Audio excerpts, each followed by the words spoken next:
పంచభూత లింగాల్లో వాయులింగంగా చెప్తున్న శ్రీకాళహస్తి కోసం ఈయన చిన్న కథ. లాంగ్ ఎగో విష్ణుమూర్తి బ్రహ్మకి ఒక చిన్న ఆర్గ్యుమెంట్ స్టార్ట్ అయిందంట.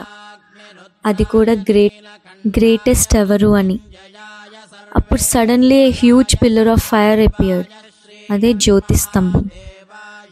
Before then and it was endless, neither beginning nor end కనిపించట్లేదు.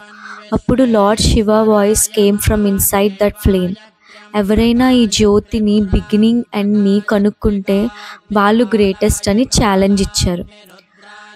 బ్రహ్మగారు took the form of hamsa and flow towards to find the top. Vishnu garu took the form of Varaha and started digging deep to find the bottom.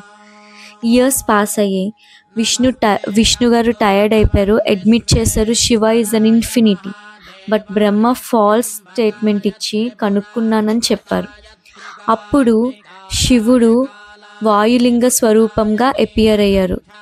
Truth is my nature, ఇగోని వదిలేయండి అని చెప్పారు. ఆ ప్లేసే శ్రీకాళహస్తి. స్వర్ణముఖి దగ్గరలో ఉన్న శ్రీకాళహస్తి అంటారు.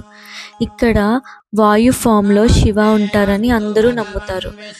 వేర్ లింగం రీప్రజెంట్స్ లైఫ్ ఇట్ సెల్ఫ్, ప్రాణం, ఎ బ్రెత్ ఆఫ్ యూనివర్స్. ఓం నమ శివాయ.